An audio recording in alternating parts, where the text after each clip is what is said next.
We'll never smoke the dizzy, but we can always share some ditsies. It's just a cup in time. This song doesn't have to run. Life's all of us, not every moment we can be feeling fine.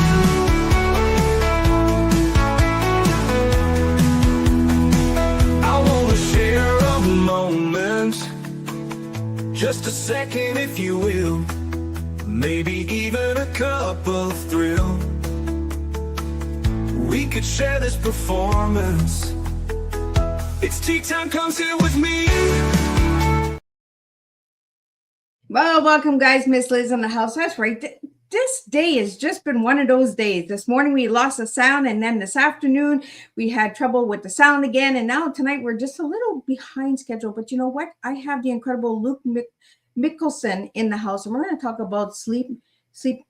What are we doing? Where's Elizabeth? We're going to be talking about the sleep in heavenly peace. That is what we are talking about tonight. But tonight's tea that Luke is serving with me is Find Your Passion. So we're going to talk about that as well with tonight's tea time.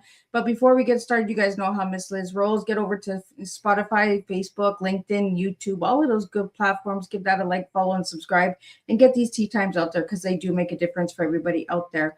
We're going to do a little disclaimer, and then I'm going to do an intro, and then we're going to get Luke in here, and we're going to spill some tea together, and we're going to talk about the incredible nonprofit that he has, and we're going to open up some doors for some beds, maybe for some children tonight. Disclaimer for Miss Liz's Tea Time live show. Miss Liz's Tea Time is a global platform dedicated to sharing real-life stories, diverse perspectives, and meaningful conversations that inspire awareness, healing, and connection.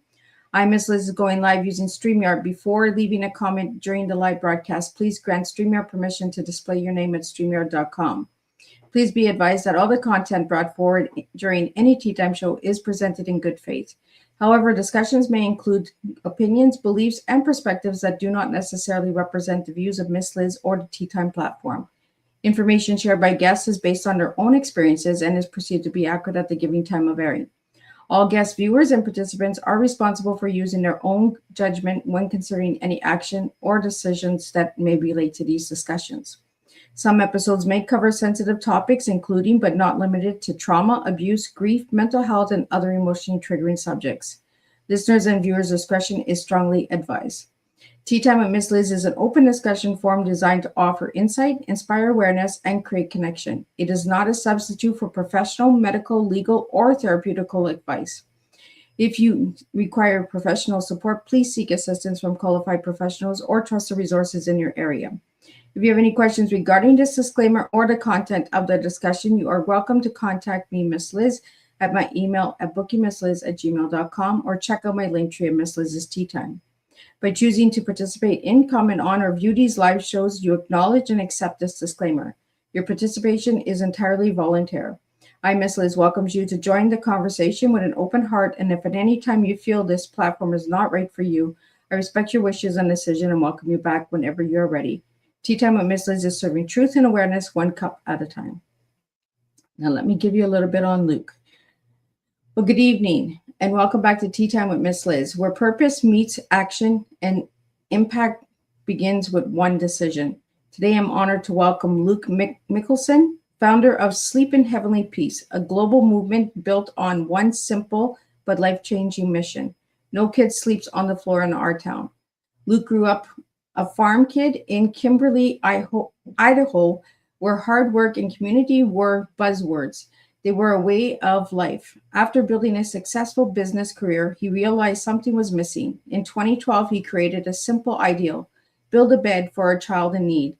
That single act of service became a worldwide movement. Today, Sleep in Heavenly Peace has over 400 chapters across 47 states and 4 countries, delivering more than 350,000 beds to children who otherwise would have slept on the floor. Luke's work has been recognized nationally, from features on NBC, Nightly News, and Good Morning America, to being named a top 10 finalist on CNN Heroes.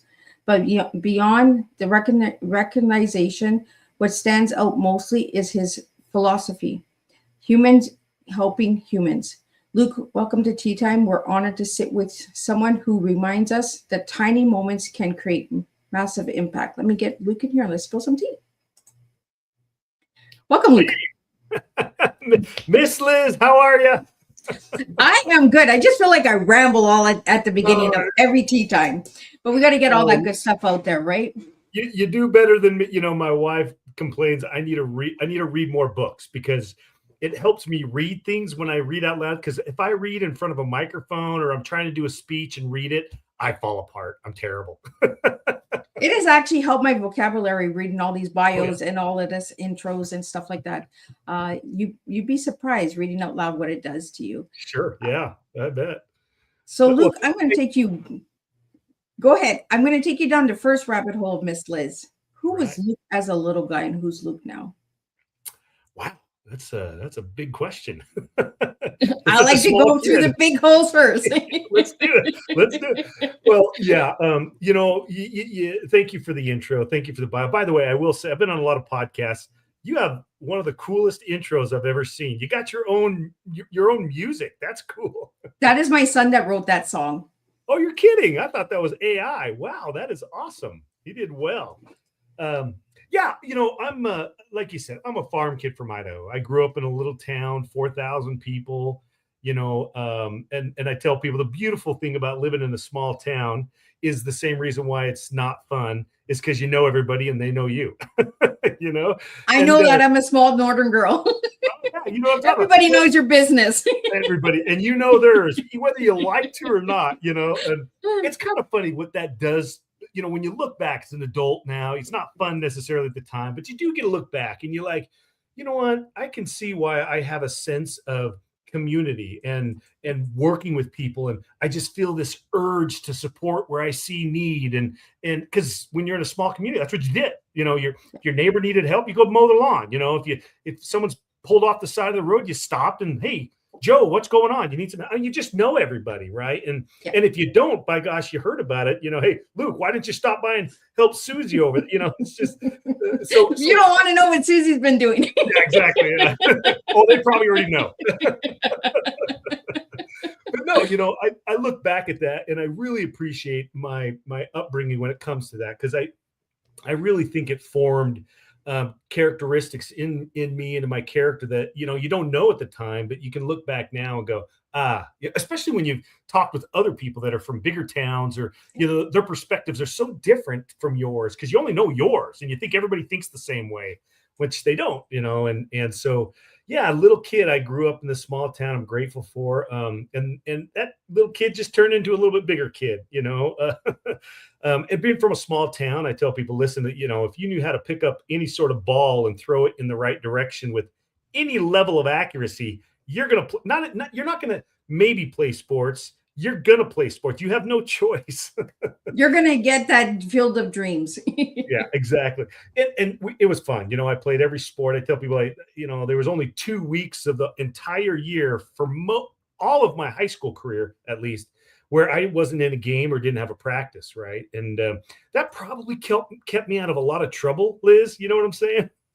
But it really developed, again, a sense of teamwork and getting along. And even to this day, I like hunting and fishing, but I don't like doing it by myself. You know, it just doesn't seem as fulfilling as when I have someone with me. And I get that, I think, from the small community I grew up, the desire I had working with my teammates and you know, taking on challenges and overcome them together. That was more fun to me than doing it by myself, you know. So is that where you found your passion?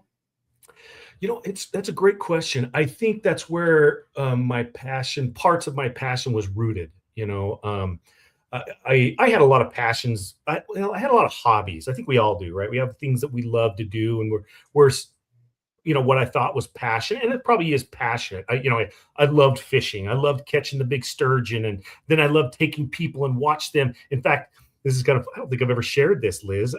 I had a YouTube channel called Sturgeonity. Oh, well, look at that. Yeah, and what it was I had this big dream. I'd take people that never caught a sturgeon before, and I'd record them, right, and then give it to them and share it on. And it was really fun. You know, it's fun to watch. If you don't know what a sturgeon is, they're a prehistoric beasts, right? And these are white sturgeon in Idaho, so they can be as long as 12 feet and be Yeah. 1,000 pounds. So when you reel up a 8-foot sturgeon that is 75 years old and weighs 280 pounds, it's a moment you don't forget. And so I liked doing that, and I'm not sure where I was going with that, but I loved working with people, and I can see their passion and my passion, bits and pieces that were in that. And so yeah, I think working with people and giving them a fun experience and service and helping, those are all built into my DNA as a passion key or passion trigger. Sure. Well, you also gave me a bunch of things to work with tonight. And you said finding and following your passion as a child. So as a child, you had it in you for service. I think number one, I grew up in my parents divorced when I was right before I started high school, right? And so and I didn't, my dad wasn't too much in the picture really my whole life. So it was really just my mom and the 5 kids, my 4 siblings.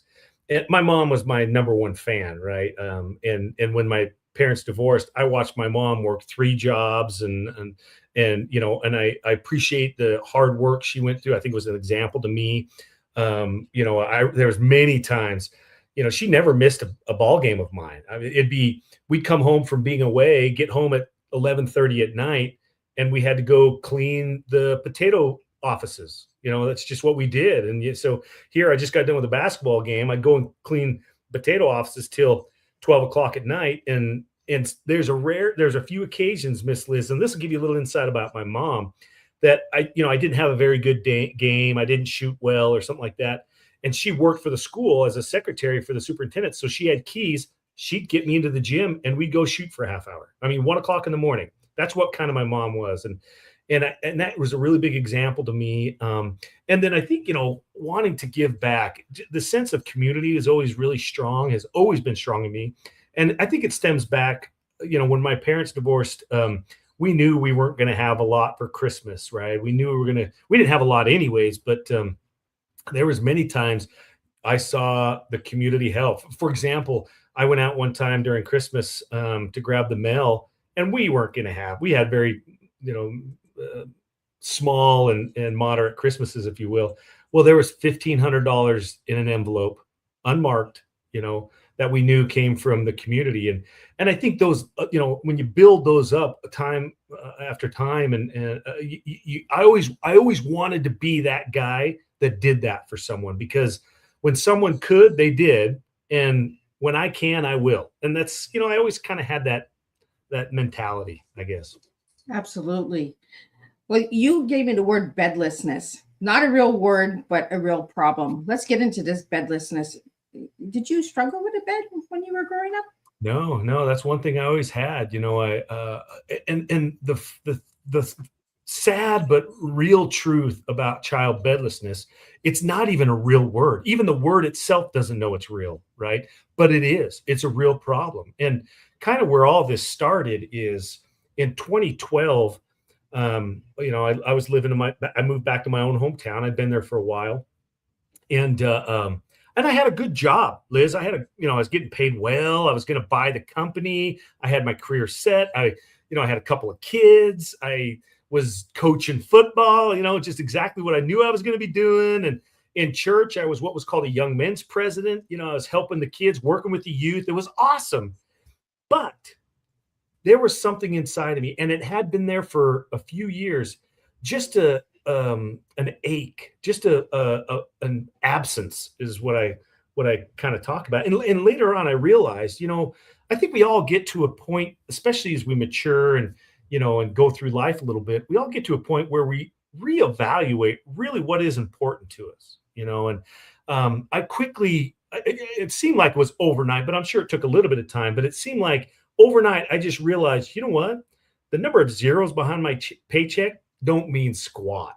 The number of 4-wheelers or motorcycle, whatever toys that are out there, they don't mean anything. And they certainly don't identify you as successful. To some people, yes. And to me, I was realizing that doesn't mean anything. At least it didn't mean anything to me. anymore. Yeah. And I was going through a major faith crisis. I didn't know. I'd been a part of a religion for my whole life, and now I didn't know what to believe anymore. And these are all just really deep and dark and hard and frustrating feelings, especially when you're in charge of the youth group. You're supposed to be a spiritual guide to them.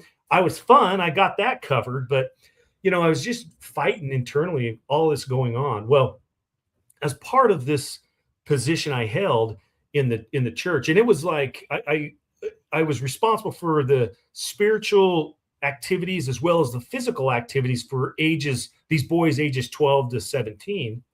And basically the activity arm of the church was Boy Scouts. So I was like the leader of the Boy Scouts. And living in Idaho, that's pretty obvious. It's a lot of outdoor activity, right? But it's really hard still to this day. And every leader out there listening to this podcast knows to try to get an activity for a kid that's fun, that doesn't involve a screen or a controller or a phone or something. It's not easy to do nowadays, right? These kids have so much activity and whatnot in front of them. Anyways, in this position, I sat in meetings about every other week with other leaders in the church, and we talk about things that are going on in the community, things that we're going on with our individual respective responsibilities in the church. And of course, we talked about people that we're helping in the congregation and in the community. Well, one family came up and it kind of perked my ears because, again, I live in a small town. And since I was a kid, I've been riding my bike around the whole town. I thought I knew every inch of that town. And lo and behold, I didn't, because this family lived in an apartment complex I didn't even know existed. And Wow. And so that kind of like raised my ear going, wait, where's this place? And then the leader talked about how she, she paid a visit to the home and kind of evaluated some of the things they need. And so she's telling us this, right? She's telling us, look, they need, kids could use some clothes, right? And the kids don't have any beds and they need help rides to school. And I was like, wait a minute. Whoa. Did you just say the kids don't have any beds? For me, I don't know why. It really hit me. And she says, yeah. And I'm like, well, of course, they have mattresses, right? She says, no, they just have blankets on the floor. And, Miss Liz, that hit me so hard. I just was like, I thought of my own kids. I thought of what that would be like. I never slept on the floor, or at least I did on purpose, but never day in and day out. It was never a choice I had to make as a kid, nor did I ever hear of any kid that was in that situation. And so two things happened. I remember thinking about my kids, what that would have been like for them or would be like for them. And then I instantly thought about my Boy Scouts. And I said, here's an opportunity that I can take an Xbox controller out of their hands, put a drill in it, sander, and we'll teach them how to build something. I mean, I love working with wood. I'm not afraid of tools. And although I never built furniture in my life, I can figure it out. I'm a farm kid. That's kind of what you do. And so I got really excited to do this. And of course, I went home immediately after that meeting and grabbed a tape measure and a piece of paper and a pencil and went down there. And my daughter had a bunk bed. So I'm measuring it, figuring out to do this. I got to go get this, got to do this. This is work. I'm really excited. And if you know anything about me, I'm a hyper focused. Once I'm on a project, I can't do anything until it's done. So, you're like me. If it doesn't get done, I'm frustrated with myself. Oh, I'm miserable. Yeah. Right. And so I went and got all the stuff, and then the boys came over for Wednesday, Thursday, Friday. It took a couple of 3 nights for us to finish this bunk bed, but it was so fun, to watch these kids and they realizing that, playing with power tools and wood, this is pretty fun. And of course they knew it was going to help a family that had kids on the floor. So that, they really felt it, which is, I was really grateful for. That was what I wanted. But when the time came on Saturday to deliver this bunk bed, the word kind of got out, and all of a sudden I had like 20, 30 people show up at my house, the kids' parents, their brothers, their friends, all this. And I'm like, guys, we can't send an army over to this 2-bedroom, apartment. So me and a bunch of people stayed back, and I had to clean my garage anyways. Right. But the boys and their parents and other leaders went and delivered this bed. Well, the next day at church, I just heard how awesome it was, right? That they loved it. And I was super excited for the kids, but if I was honest with myself, I was pretty jealous too. I didn't get to, of course, see the results or the fruits of our labors. And so So I remember the next week, that week, it's funny how life just kind of creeps back in, right? Yeah. I was on this high, this hole that was in my soul just filled instantly when I was doing this project, and now I can just feel it drain, right? And I didn't want that. I knew I've been struggling with this for years, and I wanted that back, and meanwhile, I'm on the couch with my kids and we're watching Big Bang Theory. That was kind of our program watching, and and some commercial came on, and I don't even remember the commercial, Liz. It was an Xbox game, or maybe it was a new Xbox. I don't know. And every parent knows what I'm talking about when it's just starting Christmas and you start seeing these commercials and you see the light in your kids' eyes. That's what they want. And I'm just sitting here on the couch, just internally struggling, trying to give myself pep talks, and because what we just did was awesome, but it almost made it worse because I was filled and now it wasn't filled. So and then now my kids are going to talk about this Xbox game they want, and they've already got them, and I just delivered beds to kids that don't have them, and you got bed. I mean, you could see this this turmoil that's going in my head. And I remember the next thing I know, I stood up, didn't say a word, just walked to the garage, and my kid's like, Dad, where are you going? The program's on. And I stopped and I turned around and I said, you know what? I've got some leftover wood from our bed we did last week. We're going to build another bed and you're going to come and help me, And so I've got pictures. It was awesome. I got pictures of my little 6-year-old and her pink tutu drilling away, and my son in his favorite Boise State jersey pounding wood. We had a ball building this bed, and I was actually excited because I wanted to do it again. I just, I like building stuff. The funny reality was I had no idea what to do with it. I didn't know child bedlessness. I solved the problem. The world was solved, right? Or so I thought. And so now I'm sitting here with this finished bunk bed that my kids made, and I wanted it to go to a family in need. I just didn't know any. And so my wife at the time says, well, why don't you put it on one of those buy, sell, trade Facebook groups, right? I'm like, okay, whatever that is. I wasn't a Facebook guy. So I joined one, and then I put on here, hey, as a Christmas project, me and my kids built this bed. I'd like, if anybody knows of a child, I want it to go to a child that's in need, let me know. This is what this is for. Well, two things happened. As I posted that, well, all of a sudden, all these comments started coming in from people, Liz, I didn't even know who they were. Like, how do you even know? I don't know how the algorithm works, but sure, some Joe over here, I didn't know. And there was friends that I hadn't seen or talked to in 20 years were responding.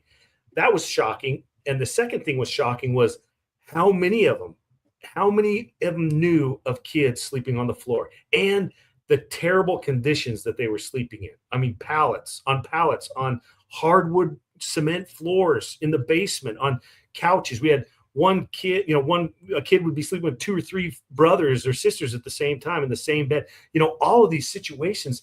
And man, it really kind of upset me to the point where this is going on under my nose, like in a small community. What? This isn't right. I've never heard of this. And so I got pretty excited that I had this bunk bed. And then I get a phone call that night from a friend of mine. She works in the social services area, and she was helping transition homelessness people, finding a house, getting them on their feet. And she said, hey, Luke, I saw your post. Have you delivered that bed yet? I said, no. She's like, great. I have the family. I said, do tell. And so this is my Haley story. Can I share this with you? Absolutely. Oh, I have to compose myself a little bit. But Haley was a 6-year-old girl who had never slept on a bed before. She'd only slept in the backseat of her mom's car. They were homeless. And so my friend helped him get a house, and I got really excited because this is exactly what I was looking for, right? Is something meaningful, impactful, and something my kids could be proud that they said. And so me and my buddy, we loaded up the truck with the bed and the mattress and everything and went out to this house. Well, I participated probably like a lot of people in people that have struggled in transitioning homelessness and seen poverty before. But when I walked into that house, it was probably the first time, not probably, it was the first time that I was looking at it through the eyes of a 6-year-old, you know? And when you do that, you go in there and you're like, oh my gosh. I mean, there was nothing in the house. There was no couch to watch cartoons, nor a TV, you know, there was no cereal boxes or tables to eat anything at, nothing. The only thing in the house was a milk crate that had a hot plate on it with a can of soup. That was it. Wow. You know, and I mean, I'm just horrified for this little girl. Of course, you look at her and she's as happy as a lark, right? She's got a house. I mean, she was just chipper. And I remember I leaned down to her and I said, Haley, show me where you sleep. And she's like, yeah, this is my new bedroom. So we go back, and my gosh, you can imagine what this looked like, right? There's holes in the carpet and tears on the wallpaper. The closet door was gone. There's used dolls and Barbie dolls and stuff in the closet. And all of that was shocking. But the most shocking thing, the one thing I just couldn't shake, was I looked in the corner and there's a pile of clothes there, and that's where Haley slept. She would come home from school. She'd put her PJs on, sleep on her school clothes as pillows and blankets. Think about that. And then next morning, put on those same pillows and blankets, because they were shirts and pants, and go to school. There's so much that we take advantage of, right? Oh, you don't, it's like breathing air. We don't think about how important that is until you don't have it, you know? And to me, I was almost upset, like pissed off, pardon the phrase, but this is going on in my town, and this little girl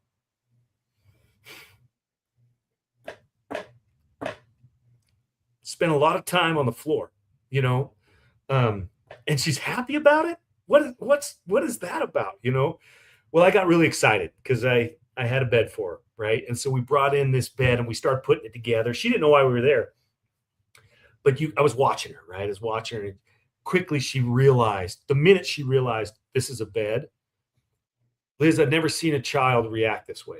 Certainly not over a bed. It was like the greatest Christmas present she ever saw. I mean, she ran to me, to my buddy, these two big, strange guys in her room, gave us a hug. She'd run up, she hugged the bed, and then she kissed the bed. I mean, that's how much it meant to her. And to me, it broke me, you know. And I remember sitting down on this bed with her and looking up, and here's mom, you know, 6 years of tears just pouring down this poor lady's face, a single mom. And I was raised by a single mom, so I knew what every single one of those tears meant. You know, I'd seen my mom shed them. I knew the frustrations of what a single parent goes through, the worry, the guilt sometimes, of all these things, these emotions that they were just pouring out of her, right? And I remember thinking, you know what, this is way more than just a bed.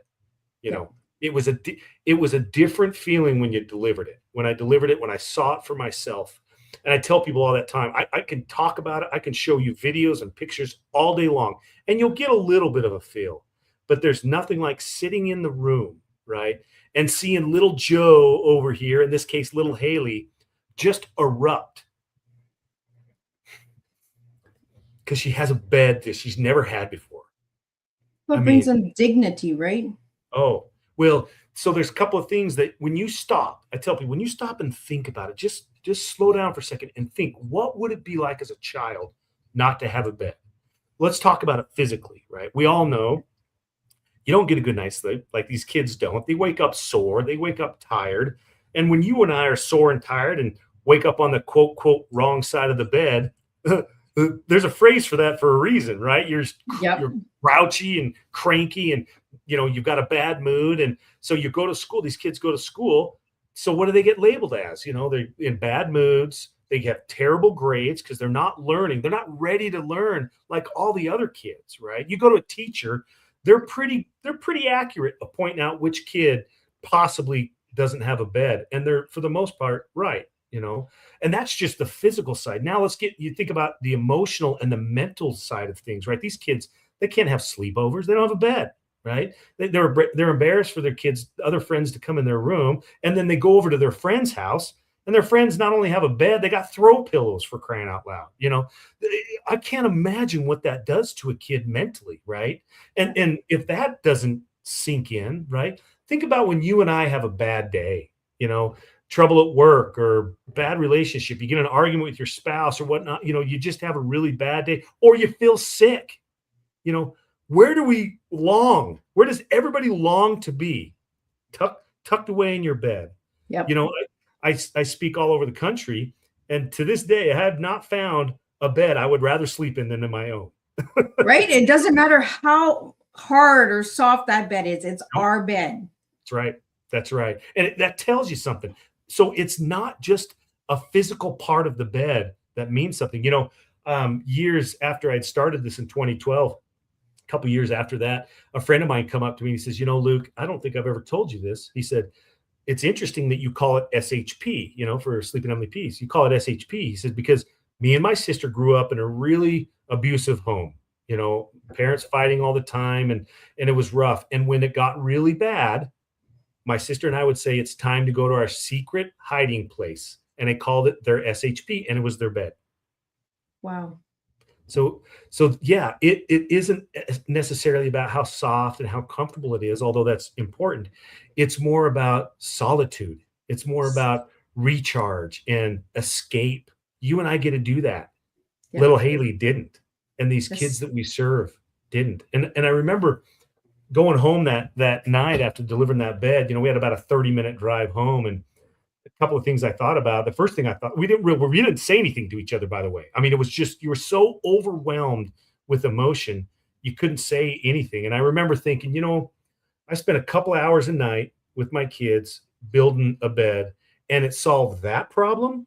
Okay, that's well worth my time, And then just like that, Liz, my hunting, fishing, sports, college football on Saturdays, hanging out with friends, all of that didn't matter to me anymore. It certainly wasn't as important as it used to be, right? And instantly, all of that just filled my heart to overflowing. I found something that I am passionate about, beyond passion. I mean, it was something I'd never felt before.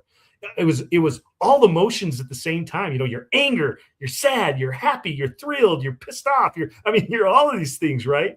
And I remember finally getting home, and I looked over to my buddy and I said, you know what, Jordan? No kid is going to sleep on the floor in my town if I have anything to do with it. I like that phrase.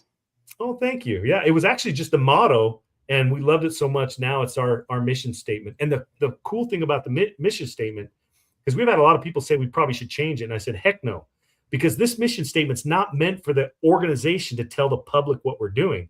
It's meant for the public to tell people what they're going to do about this problem, because it needs to be solved locally. This, child bedlessness, once we started delivering beds and telling and showing and talking about the things that we're doing, this is when we started uncovering this horrible pandemic that no one knows even exists. Child bedlessness. Like I said, not even a real word, but it is a major problem. And I remember, we built 21 beds that Christmas season and delivered them all before Santa showed up, right? And it was the greatest Christmas ever.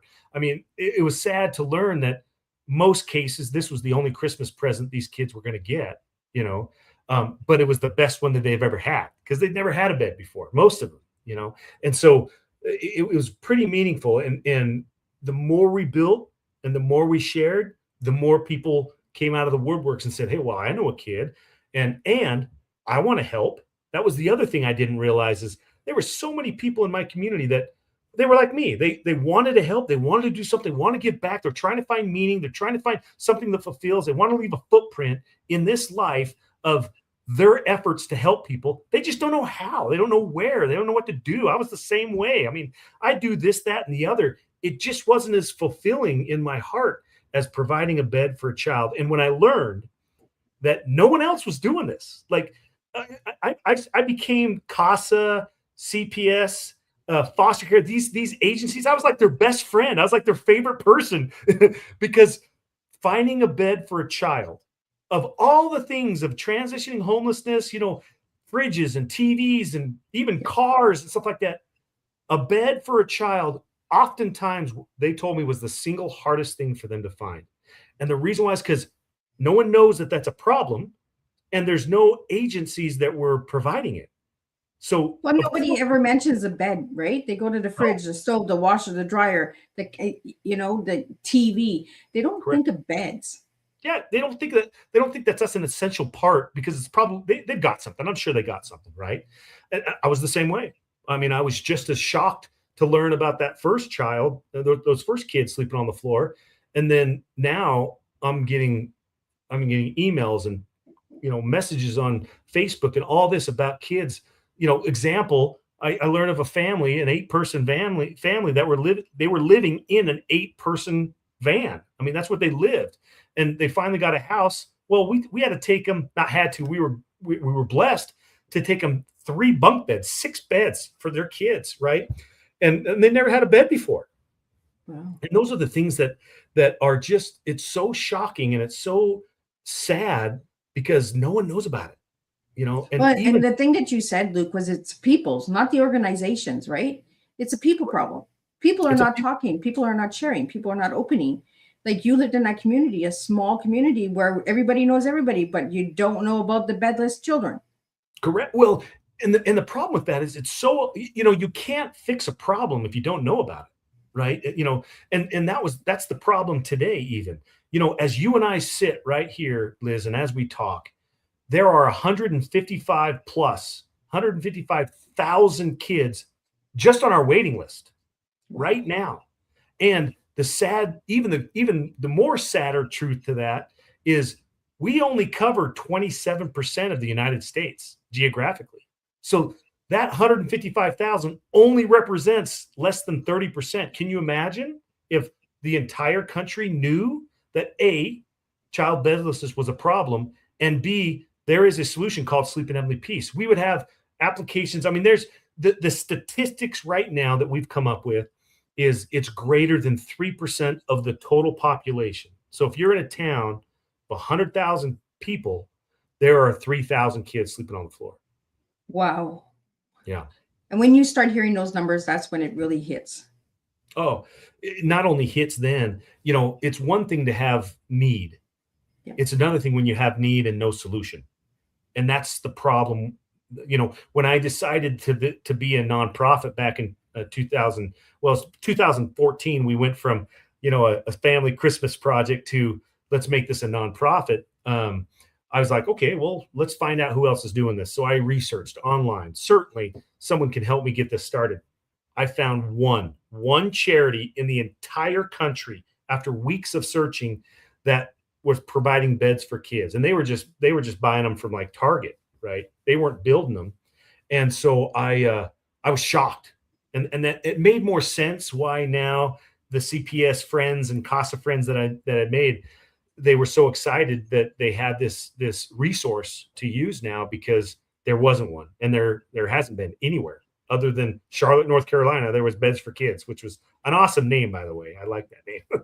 So Luke, you work only with the teenagers or do you work with adults, volunteers as well? Only the requirements we have for a child to get a bed is ages 3 to 17, and they have to have obviously a home to put the bed in because we provide the whole thing: bed, mattress, sheets, pillows.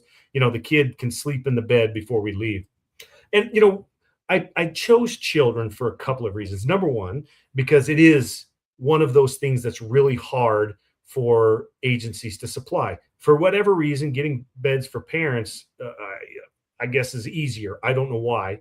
But probably the biggest reason why, Liz, is because these kids, they're in these situations not because of anything that they did or any of their choices. These are the choices of other people. And sometimes it's not even the parents' fault. A lot of house fires, someone loses their job. There's many times we have a mom that grabbed a garbage bag, as much stuff as she can stuff in it, grabbed the kids, jumped in the car and took off. It's sad to say, but that happens a lot, and a bed for even her, let alone the kids, impossible, and that's the sad thing is food, clothing, shelter, the 3 big ones, right? There's lots of agencies that help and supply that. We're very blessed to live in a country that has that. A bed is just a luxury, and it shouldn't be like that. That shouldn't be a luxury. It should be a necessity. Correct. And the sad truth is, and I'm working on this, guys, you have my promise This is going to change. It's such an we don't our state and government and federal legislation, they don't even know that this is a problem. So if you want to go try to find grant money to help solve this solution, yeah, there ain't no such thing as money to help provide beds for kids because they don't even know it's even a problem, right?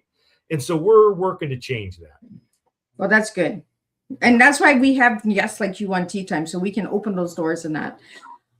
I love that you have the new generation of tradespeople, getting kids back in with the drills and the hammers, getting them off of electronics. We need more of that. The trades is really just disappearing and we need to bring it back. So how long does it take to make a bunk bed now? Oh, that's a great question. The process for building these beds has evolved quite a bit, by the way. What's funny, they're the exact same design. Nothing has changed on it. Well, that's not totally true. The second year we built it, a buddy of mine who was a big builder, we sat down and tried to identify, okay, we need to cut down on wood waste.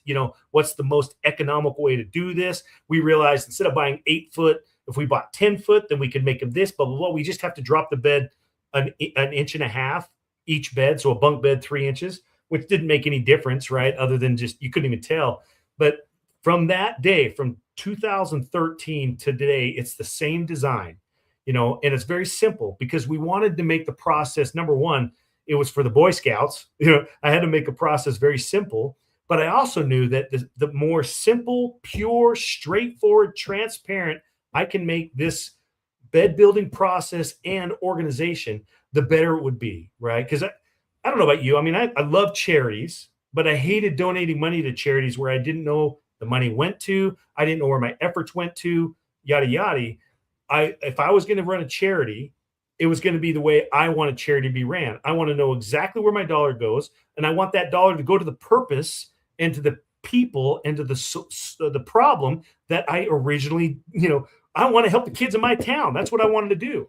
And Yeah, so a lot of charities, what they end up doing, Luke, is they start losing focus, right? They start losing the purpose, and then they start taking the money for the board of directors and stuff like that, like all the members, right?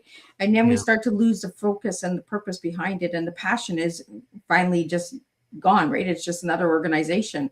And what I learned about your organization is that you're pushing, you're going for change, and that's what we need is change. We need awareness because people are not even aware that children don't have beds. And why are parents getting a bed before a child is getting a bed?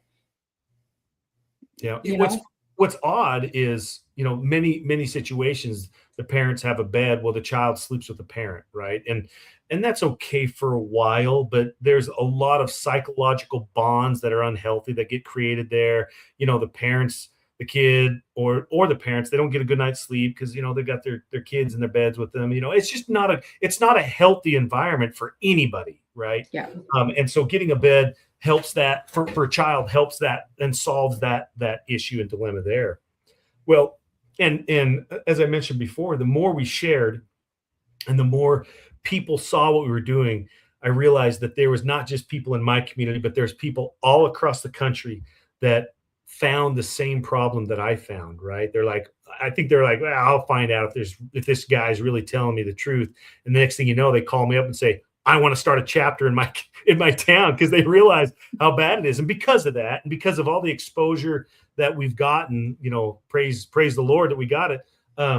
We now have trained over 440 chapters in almost every state in 4 countries. And right now, as we sit, we've built 375,000 beds. Wow. Amazing. Amazing. It's fun, and it's awesome and it sucks at the same time, right? Yeah. It's terrible that we even have. It sounds like a big number, right? But the numbers are still big that kids don't have beds.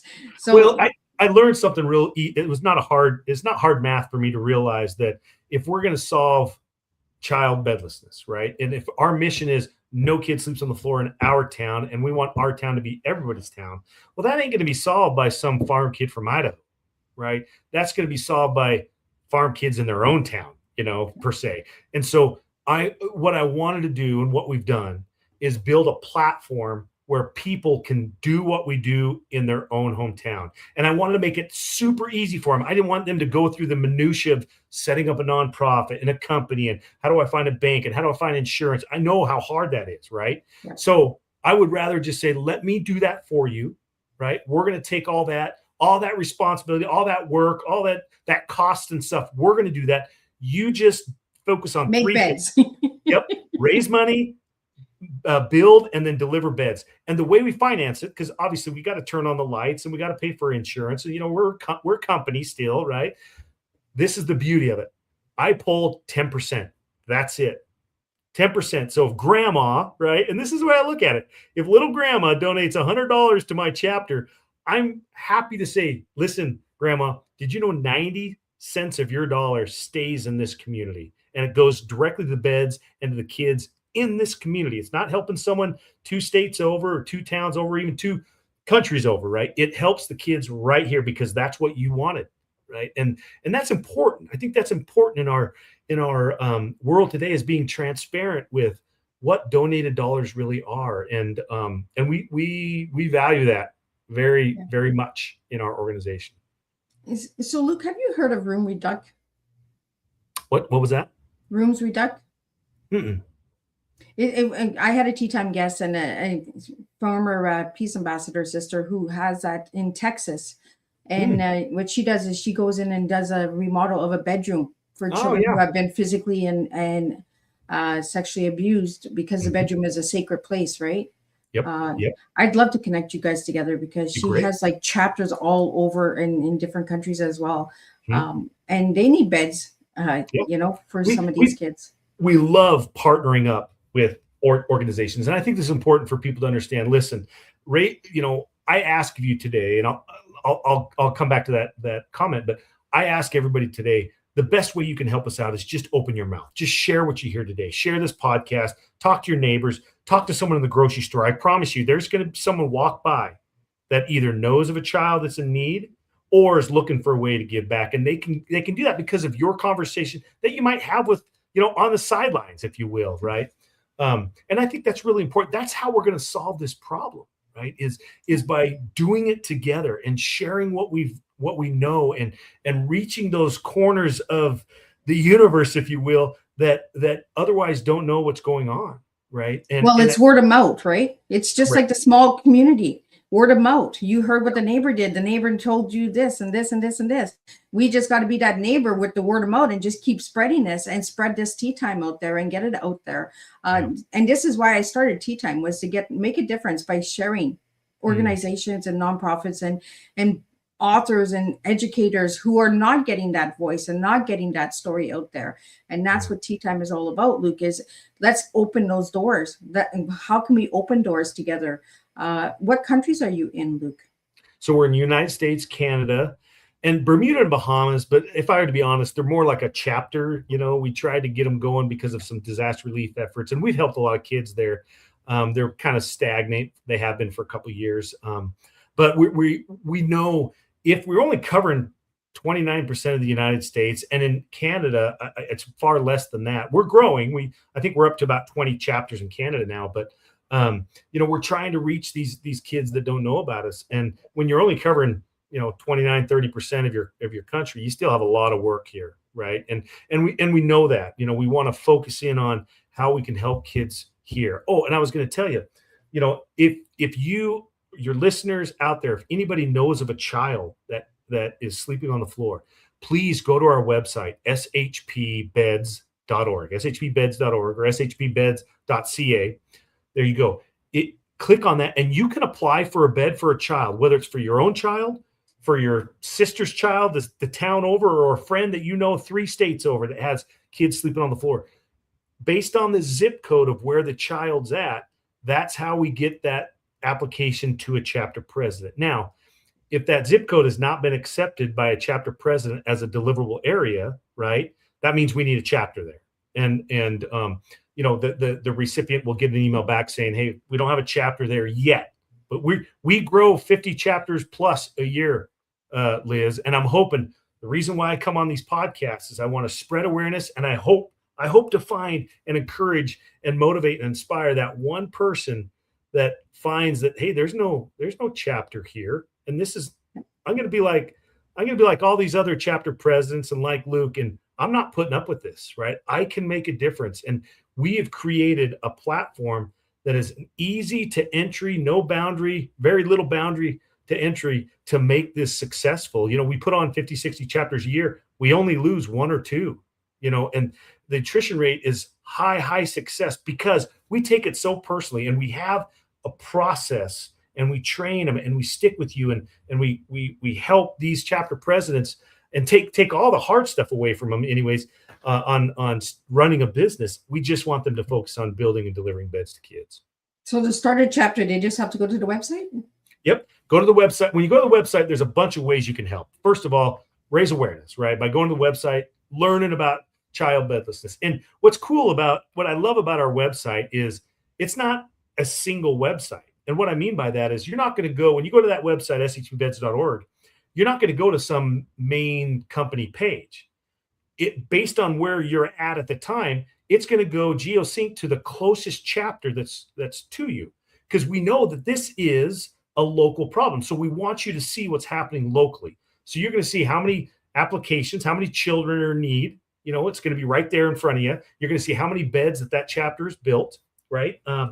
Keeping in mind that they probably don't cover near as much of the geographic area as you think. So there's a lot more work to there, right? So you might only see 50 kids in need. It's probably more like 500. They haven't learned about you yet, right? There's a way to contact that local chapter president, and you can be a part of the core team. They're always looking, and we have endless amounts of opportunities to volunteer on a core team level, and you can help build and deliver and fundraise and meet and go to meeting. I mean, it's just super fun, right? And now, if there's no chapter there, like I mentioned, you can start one in your own area. And, we have a very robust training program. We have you fill out an application, you watch a webinar. If you're still interested, then we actually connect you with what we call a chapter support lead, kind of like a district manager, if you will, on a business front. And there you jump on a Zoom call with them, and you get to ask all the questions you want. We want you to be prepared as much as possible. And after all of that, if you're still wanting to move forward, then we fly you to Salt Lake City, and we take a weekend and we teach you the ins and outs and you'll be there with 30 other people that are either training to be a chapter president or retraining or succession planning. And then when you get home, you hit the ground running. You're ready to go. In fact, we've had some chapter presidents, and this will give you a little bit of insight of a lot of people are fearful of running a chapter because they don't know how to ask for money. I don't know how to do that, Luke. I've never asked for money before in my life. And I tell them the same thing. I said, listen, I don't know how it is in other charities, but in Sleep and Heavenly Peace, that is the least of your concerns. That will be the easiest part of running a chapter president. And for an example, we had a chapter president come to training. She wasn't even in a chapter yet. She already raised $40,000, just like that. Wow. Well, come on. When you talk to these organizations, first of all, a lot of these organizations are looking for team building exercises, right? Some sort of they've got a corporate social responsibility. They want to give back to the community. They just don't know how. And if you can find an activity, they usually lay some poor HR gal to find something, right? And these poor gals are just banging their head going, okay, I got to find an activity that's meaningful. It's fun. 2 people or 200 people might show up. I don't know, right? I've got to plan it all, blah, blah. It's just time consuming. It's painful. Well, we make it super easy because all we ask for is $300 per every bed that you want to donate, or that you want to build, right? So just tell me your budget. Tell me where you want to build it, because we're mobile. We'll come and build in a parking lot, right? Tell me how many volunteers you're going to be there. After that, we take care of everything. We order the wood usually from Lowe's, our national sponsor. They deliver it right to the spot. We show up with our tools, and then we teach all these volunteers how to use tools, how to use drills, how to use, sanders, and they build the beds. And the beauty about that, Liz, is every single one of those volunteers, their fingerprints on every single bed that goes through, right? And it's not easy work, and that's good. I didn't think so at first. I was worried about volunteers not liking it because it's physically demanding. Yeah. But it's actually quite the opposite. That's what people crave. They crave hard work, because when you've worked hard and you feel it in your bones, and the next day you're sore and you're blowing sawdust out of your nose for the next 2 days, right? You feel great. We have a saying in SHP, the happiest volunteer is the sweatiest and the dustiest, right? That's what you gave me. It's in my book. Because that is what people want. They want to feel like they made a difference. And you're not going to do that just pushing a broom around or pushing a button or wiping a table, right? You're going to feel that when you are touching the item that you know is going to help a kid, when you're physically doing something, when you're in an assembly line and you're waiting on someone and someone's waiting on you and you're doing this together. And if any part of that falls down, then it all stops, right? So you're very needed. If I can tell my Hank story real quick, I don't know how much time we've got, but No, we can go all night. Like you said. All right. Well, careful what you wish for. So I remember this is back 2014 or so. It was my first public build. So it's the first time that I just scheduled a build. I had a sponsor, and they're like, invite anybody. And I'm like, great. It was January in Idaho. I was at this crappy little warehouse. It's Saturday morning, and I'm like, you know what? I just don't think I'm going to get a lot of volunteers. No one's going to come down here in 20-degree weather and build beds for kids, right? So I put it in the newspaper. Well, I was super surprised that we had a lot of volunteers show up, which was great. But then in walked this Hank, his name. Hank was like 500 years old. I mean, this guy was he didn't have a cane, but he was walking like an old guy, But Hank had that grandpa smile. You just loved him the minute you saw him. And he was doing something weird. He actually brought these little cards that said, thank you for your service, or something like that. It said thank you on it. And he was handing it out to the other volunteers. And I remember thinking, oh, this guy, this is not his first rodeo volunteering, right? And I found out it wasn't. He'd done it many, many times. So he'd come up to me and he said, so you're the guy, huh? And I'm like, sure, yeah. He's like, where do you need me? And my first thought was, I don't need you to die, okay? I need you to be alive after we're done here. And I said, well, tell me, Hank, what did you do for a living? And he says, well, I was a carpenter for 40 years. I'm like, oh, okay, I know exactly where to put you. Because if there's one part of our process that you can't screw up, it's cutting wood, you know? And so I put him on the saw. And it's our most dangerous piece of equipment. So you want someone with experience there. And of course, he knew exactly what to do. I showed him the cuts that we needed, just had to show him once, and he was off and running. Well, the sad thing, when you run a chapter and when you're running a build as a chapter president, you got to understand there's 60, 70 people there that have never done this before, right? So you're constantly, this is how this is done, and you got to do this, and you're solving problems and putting out fires and helping this and doing that, answer questions and blah, blah, blah. Well, 4 hours go by, Liz. I forgot about Hank. I was so busy, right? And the minute I realized, oh my gosh, Hank, is he dead? So I run back, and he's all the way at the beginning of the train, right? Because he's cutting the wood. That's where it starts. So I run back there, and here's Hank, just head to toe in sawdust, right? His clothes are as white as his hair. It's funny. And I was like, Hank, I'm so sorry, man. I forgot about you. How you doing? And I remember he kind of dusted his face off. I think he's telling me something. And he looked up at me and he says, Luke, let me tell you something. I've volunteered my time my whole life. I've done a lot of, other events.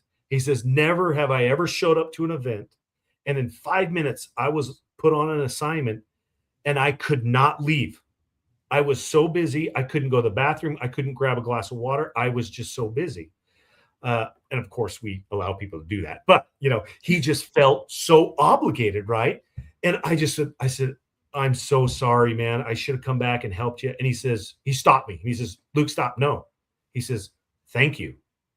And I remember that I kind of like leaned back going, what the, and that's when I learned, Hank and all those volunteers, they got the same feeling I did. The harder I worked, the more satisfying and fulfilling it was. And Hank knew, just like all those other volunteers, every cut meant a bed for a kid, and every sander and every drill and screw, it just meant more reinforcement for this bed that's going to help a kid sleep for the next 10 years. Right.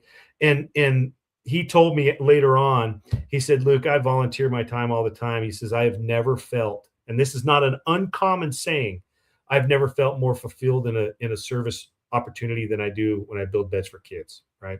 And I think it's just because it's not easy work. So I do a lot of nonprofit training, and I tell people, these nonprofits, I said, listen, don't make it easy.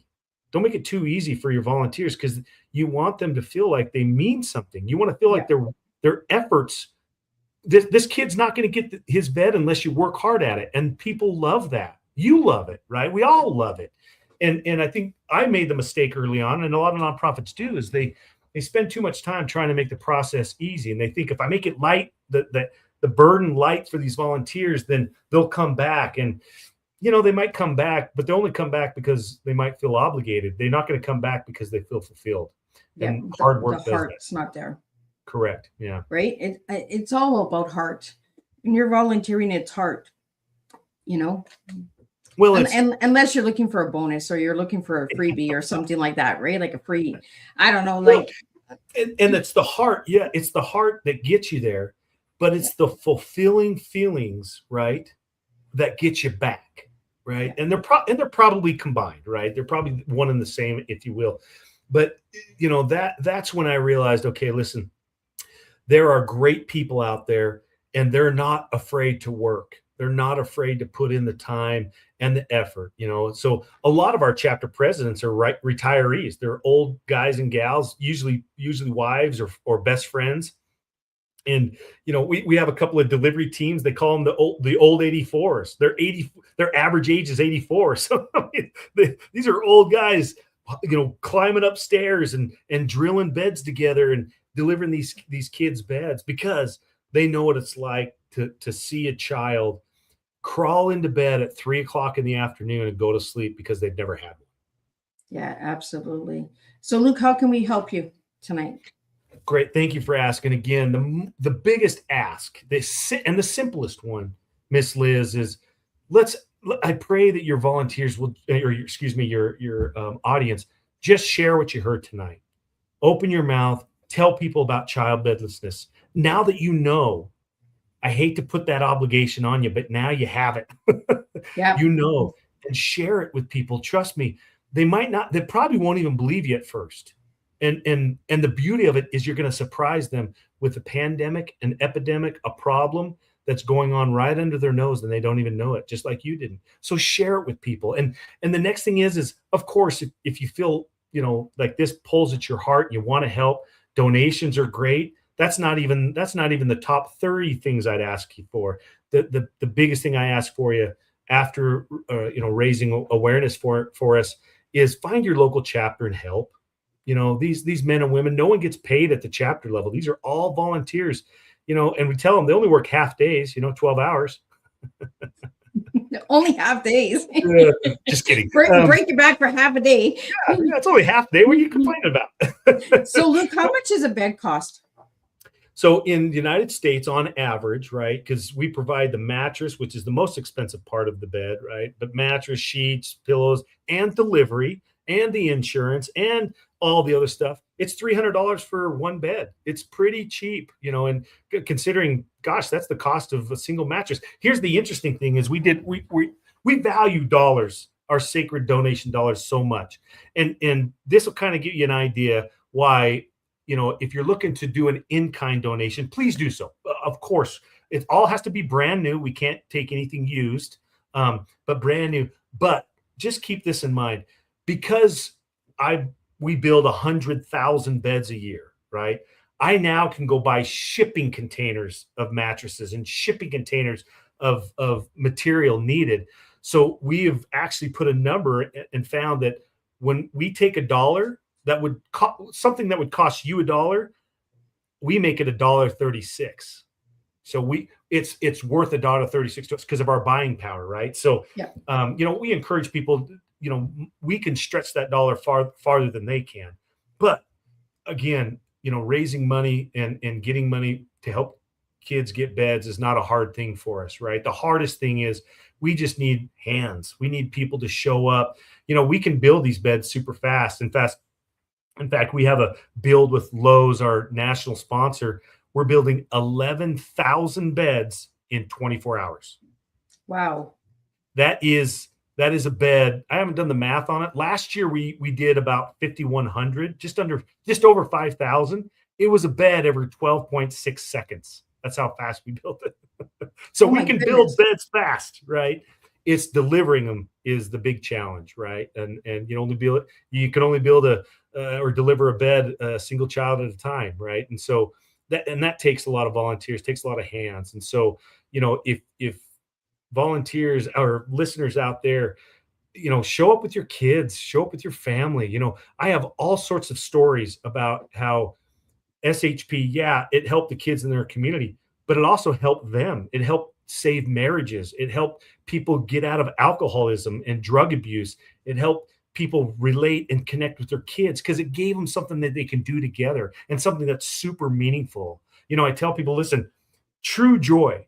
If you want true joy in life, you got to stop looking at yourself and see how you can help someone else out. Now, your problems, they don't go away. Of course they don't, right? But I promise you, they're going to seem far less heavy, and which they're not. They're never that heavy, right? And it just helps you get through those problems much easier when you stop focusing on yourself and your own problems, and especially when you help a little child out. I mean, that's just where the rubber meets the road for us. These are our kids, and they're in these situations. They're suffering not because of their choices, just because of child bedlessness doesn't know economics. It doesn't know geography. It doesn't know race or culture or anything. It just knows heartache. It just knows trouble situations. It knows terrible, terrible things. And it doesn't care. It strikes, and it strikes hard. And the only thing we can do when it does strike is be ready to combat it as a local community member. Luke, have you gone into the schools for the trade schools and that? It's a great question. So one reason why we blew up is we were featured on an episode of a show called Returning the Favor, and it was hosted by Mike Rowe. And usually everybody knows Mike Rowe from Dirty Jobs, right? But he is very big. He's a big celebrity in the States, and he has a charity called Mike Rowe Works, and he's a huge supporter and gives out scholarships for the trade skills. And listen, any kid out there, if you want to make a lot of money in the future, go learn a trade. Because right now, I sit in some of these meetings with our sponsors and our donors like Lowe's. 1 in every 5 trade skills companies is their employees are over 55 years old. 1 in 5 is under 55. Everybody else is over 55. Wow. So there's no young kids in these fields. So here in 10 years, if you want a plumber, yeah, good luck. Good luck finding one. And then these plumbers will be so busy, their costs will be so high. This is where you can make $1 billion out there. Learn a good trade, start an organization, start a company. In 5-10 years, you'll print your own money. I promise you. Absolutely. And I think it's time to bring back the trades, right? We got to start getting back hands-on. Not 100%. hands-on phones and monitors and stuff like that. Hands-on, like a drill. Yeah. My spouse always says to me, God, I hate going into Home Depot with you or Home Hardware because you're always into the tools. And I'm like, what does that tool do? What does that one do? Exactly. And he's like, I've never seen a woman like you. He's Who doesn't love playing with power tools? It's funny.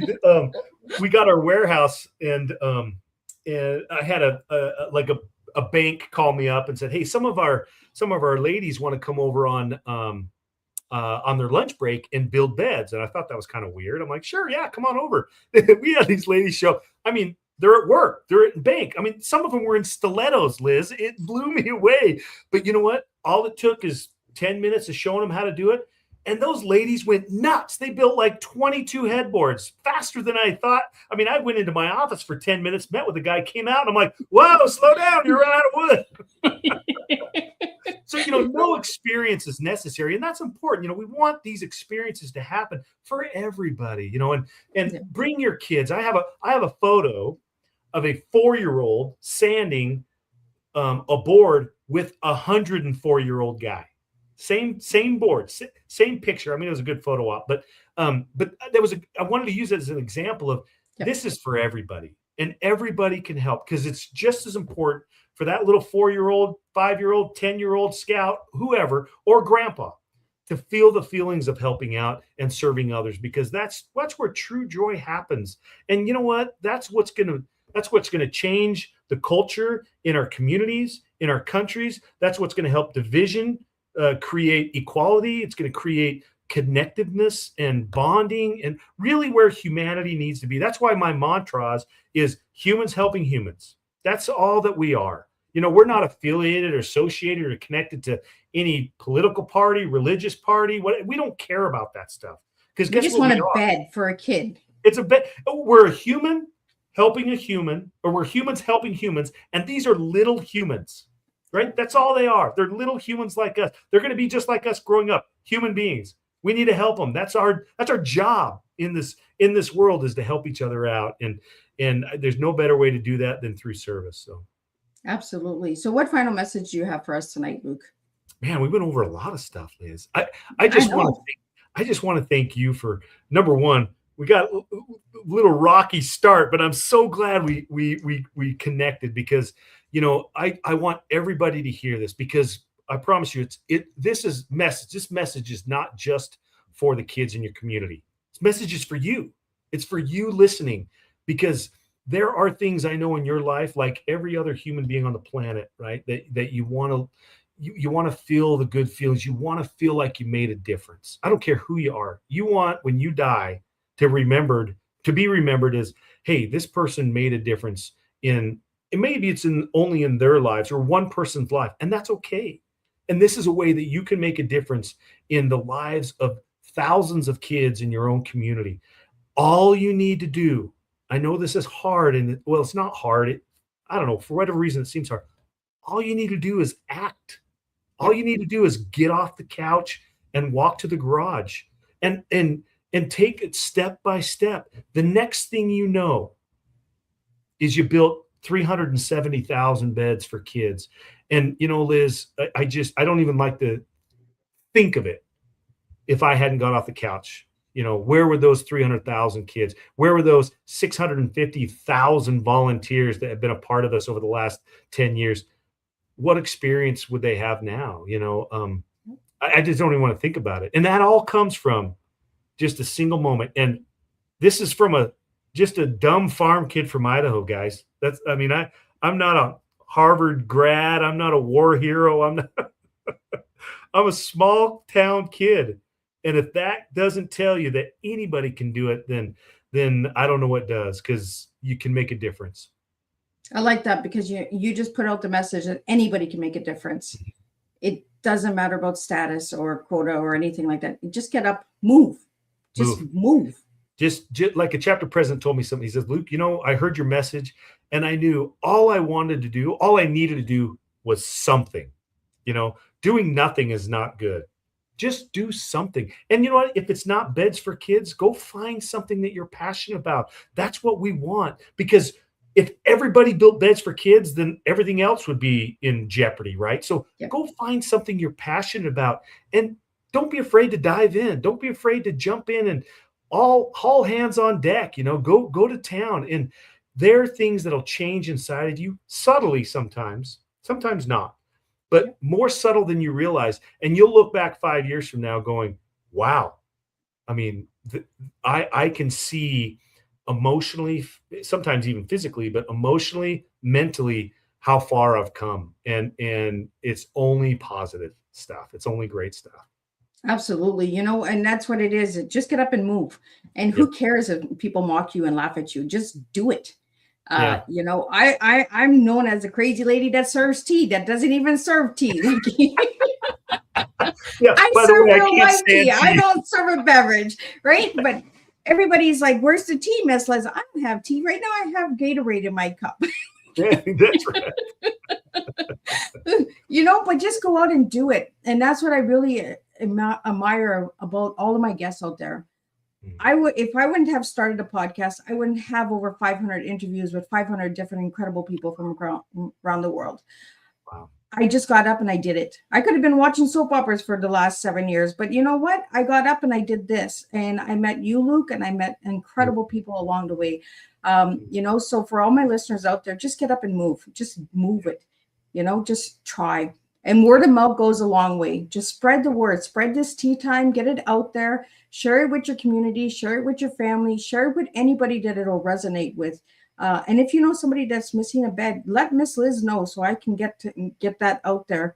If there's not a chapter in Cornwall, let's get one in Cornwall. I have a lot of Cornwall businesses that listen to Tea Time. You guys are listening to Miss Liz. If there's not one here, let's see what we can do and open a chapter here in Cornwall, because we have that here as well. Thanks for sharing Haley's story. Hearing those stories is what we need to hear, because those hard stories are what opens doors like yours, Luke. So thank you so much for that. I'm just going to give a wrap up of what we did tonight on Tea Time, and we're going to wrap it up. But if you guys want to know more about Luke, check him out. Check out the website. Luke, if you just want to shout out the website one more time, spell it out for all the audio listeners out there. You bet. It's shpbeds.org. And if you want to contact me, I'm on all the socials. Just look up SHP Luke or Luke Mickelson. You'll find me. I share content every day. I want people to see and hear the effects of child bedlessness, the story, how they can get involved, hear testimonials of these chapter presidents, see pictures, whatever I can do to paint that picture of what child bedlessness looks like, as well as how we can solve this together. So. Well, thank you so much. Luke, thank you. What you've shown us is that service doesn't require perfection. It requires participation. A bed may seem simple, but to a child, it represents dignity, security, and worth. To everyone listening today, I invite you to reflect. What tiny moment have you been overlooking in your own community? Where are you waiting instead of acting? What could change if you decided to serve right where you are? Luke's journey reminds us that legacy isn't built in grand speeches. It's built in garages and small towns, and in hands willing to help. And here at Tea Time, we believe in exactly that. Humans helping humans, one conversation, one act, and one life at a time. Until next time, look around you. Someone may be waiting for your tiny moment to change their world. And I'll see everybody on Thursday with 2 new Tea Times, and we're going to do this all over again. So thank you guys all.